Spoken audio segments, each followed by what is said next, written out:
कहानी आर्या नाम की एक युवा लड़की की है जो वल्दी की शानदार दुनिया में घूमती है। वो पारंपरिक रूप से पुरुषों द्वारा शासित एक पुराने संगठन गार्डियंस ऑफ सीजन्स में शामिल हो गई है।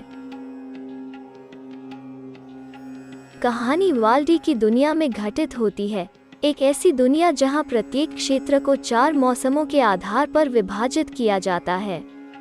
1000 साल पहले एक इविल मैज ने दुनिया पर कब्जा करने का प्रयास किया, लेकिन लेजेंडरी वॉरियर ने उसे रोक दिया। वर्तमान समय में आर्या शीतकालीन अभिभावक ग्वेन की बेटी हैं। आर्या के बड़े भाई फ्लिन शीतकालीन अभिभावक प्रशिक्षु थे, लेकिन कुछ समय पहले वसंत अभिभावक प्रशिक्षु प्रिंस क्रोकस के साथ एक मिशन पर गए थे।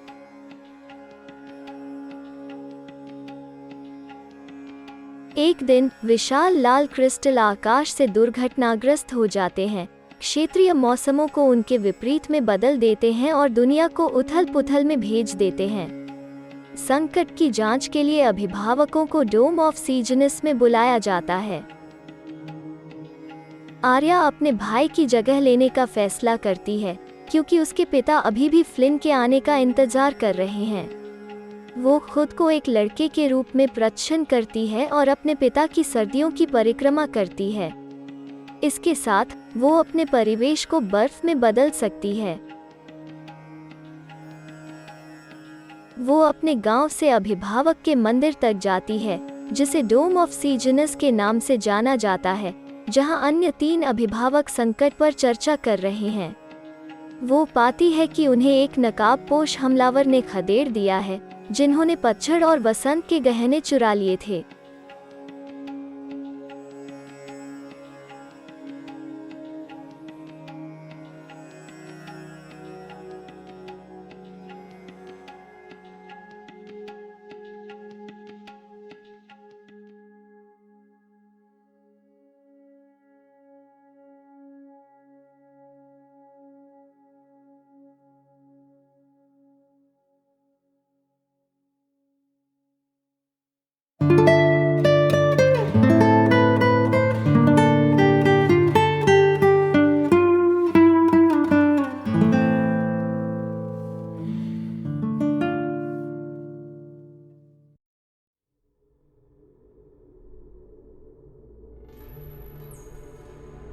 आर्या ग्रीष्मकालीन अभिभावक के आभूषणों को पुनः प्राप्त करती है और प्रिंस क्रोकस का भी सामना करती है, जिसे आर्या और उसके परिवार के लिए एक मित्र और सहयोगी के रूप में दिखाया गया है।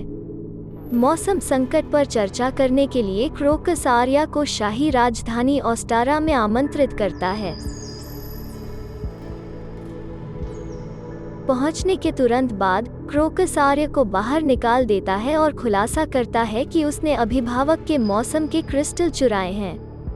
क्रोकस का मानना कि उन्हें पौराणिक योद्धा बनने और एक बार और सभी के लिए इविल मैच को हराने के लिए सभी गहनों की आवश्यकता है।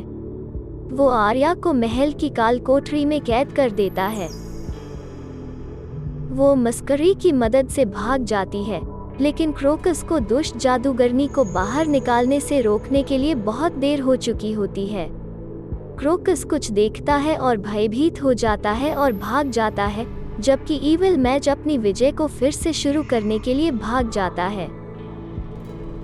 अभिभावक आर्या को 4 ऋतुओं के मंदिरों में से प्रत्येक से 4 प्रकाश कोर एकत्र करने का कार्य करते हैं। प्रत्येक प्रकाश कोर एक गोलेम द्वारा संरक्षित है। आर्या को कार्टोग्राफर नामक एक हथियार को शक्ति देने के लिए कोर का उपयोग करने की आवश्यकता है, जो इविल मैच को रोक सकता है।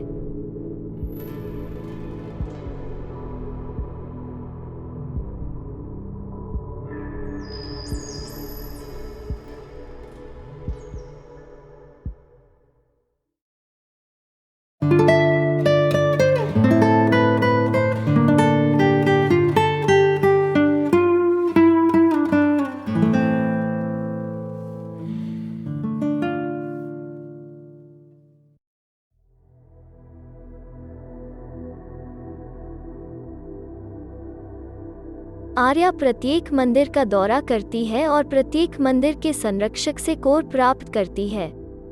रास्ते में उसका सामना एक नकाबपोश बख्तरबंद व्यक्ति से भी होता है जिसे वो पौराणिक योद्धा मानती है। प्रत्येक मंदिर में जाने के बाद आर्य कोर को कार्टोग्राफ स्थान पर ले जाता है जहां क्रोकस उसका सामना करता है। वो उसे बताता है कि इविल मैज उसके साथ छेड़छाड़ कर रहा है और कार्टोग्राफर एक हथियार नहीं है, लेकिन वो अपने पिछले कार्यों के कारण उस पर भरोसा नहीं करती है। इविल मैज प्रकट होता है और आर्य को ताना मारता है, जिससे उसे कार्टोग्राफर को शक्ति देने के लिए प्रेरित किया जाता है। दाना इसे प्रकाश के गहनों को चुरा लेता है, जिससे पता चलता है कि वे वास्तव में कार्टोग्राफर का उपयोग करके समय यात्रा की अनुमति देते हैं। द एविल मैज ने खुलासा किया कि उसने लाइट ऑर्ब्स बनाए और वे अगेंटिक गोलेम को भी शक्ति प्रदान करते हैं, जिसे एविल मैज दुनिया को जीतने के लिए उपयोग करने की योजना बना रहा है। आर्य गोलेम को हरा देती है और इविल मैज का सामना करने के लिए उसमें प्रवेश करती है। वो लीजेंडरी योद्धा को पहले से ही इविल मैज को हराने के लिए दाना को समय की तिजोरी में वापस लाने के लिए पाती है। क्रोकस दाना का पर्दाफाश करता है। नीचे एक पुराना क्रोकस दिखा रहा है। इविल मैज बनने से पहले क्रोकस खुद को कैद होने की अनुमति देता है। इविल मैज बच जाता है और आर्य को बताता है कि उसका भाई फ्लिन अभी भी जीवित है, लेकिन वर्तमान समय अवधि में नहीं है। पौराणिक योद्धा आर्य को घर वापस भेज देता है और गुप्त रूप से खुद को भविष्य के आर्या होने का खुलासा करता है।